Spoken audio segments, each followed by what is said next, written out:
Simple सी चीज होती है, अगर आपको सिलेक्ट होना है ना, लगातार बैच को फॉलो करना है। उनका यही कहना था कि सर हम लगातार बैच फॉलो कर रहे थे, खत्म, इसके अलावा कुछ नहीं, है ना। तो बैच में जो बताया जाता है, टीचर्स जो गाइड करते हैं, बस उसी को फॉलो करिए, है ना।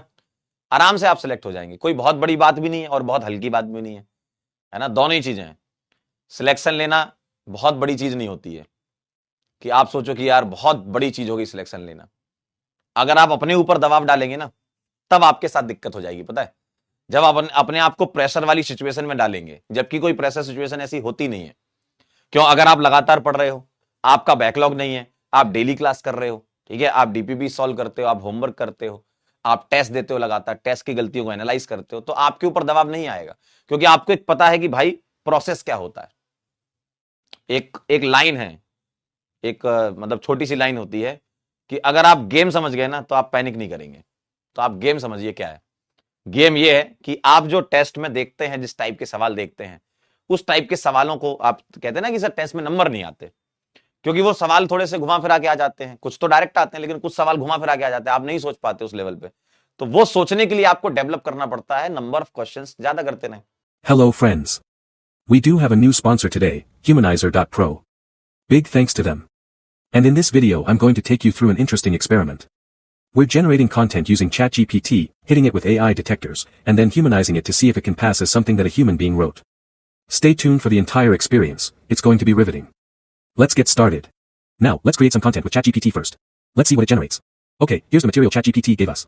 It looks nice enough, but we know it's AI generated. Now, let's see how detectable this text is on common AI detectors. Well, I'm about to take this content and run it through AI detectors, GPT-0. As you can see, it's flagged as AI generated. Now let's humanize it. Here's the rewritten version. It looks much more natural now. But will it pass the AI detectors? Let's find out. First, I will test the humanized text in GPT-0. This time it recognizes it as human written, victory. Next, let's try copyleaks.com. Copyleaks.com also identifies it as human written.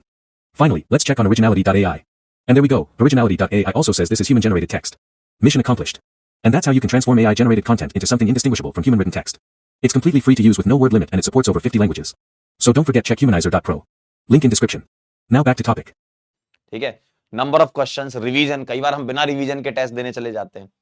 Revision करते रहें, लगातार बार बार चीजों को देखते रहें, क्योंकि देखो गोल आपको तभी आपके दिमाग में बैठेगा, तभी आपके दिल में बैठेगा, जब गोल लिख करके आप सामने चिपकाओगे। आपका गोल हमेशा आपको दिखना चाहिए, तभी आप अपने दिमाग में बिठा पाओगे, अपने दिल में बिठा पाओगे, यार मुझे डॉक्टर बनना है।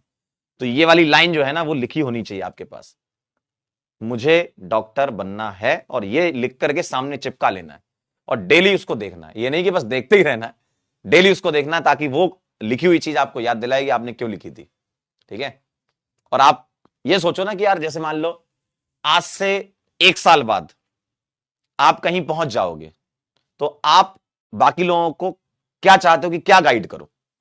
बात समझना, कि आप ये सोचो कि यार मैं सिलेक्ट हो जाऊंगा तो मैं बच्चों को इस तरीके से गाइड करूंगा, है ना। जिन बच्चों के पास गाइडेंस की कमी होती है, मैं उनको इस तरीके से गाइड करूंगा। तो आप ये आगे के थोड़ा सोचो, फ्यूचर प्लान सोचो दिमाग में कि यार मैं डॉक्टर बन गया या मैं डॉक्टर बन गई, तो अब आगे जब मैं बढ़ूंगी या आगे जब मैं बढ़ूंगा, तो मैं जो आने वाली जनरेशन है उसको क्या सिखाऊंगा। ठीक है, तो वो चीज आपको थोड़ा मोटिवेट करेगी कि यार मुझे लोगों को गाइड करना है ना।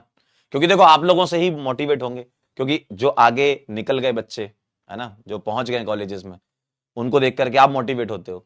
तो अब आगे आप ही हो, भविष्य तो आप ही हो ना। तो आप आगे जाकर किस तरीके से बच्चों को गाइड करोगे कि वो भी मोटिवेट हो आपसे कि यार मुझे इन जैसा बनना है, मुझे सिलेक्ट होना है ना। तो ये बहुत सारी चीजें होती हैं जो कि आपको समय समय पर बताती जाएंगी।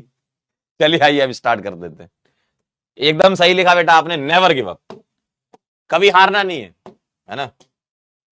देखो इंसान तभी हारता है जब वो खुद से हारता है, बाकी दुनिया में इतना दम थोड़ी है कि तुमको हरा दे, है ना।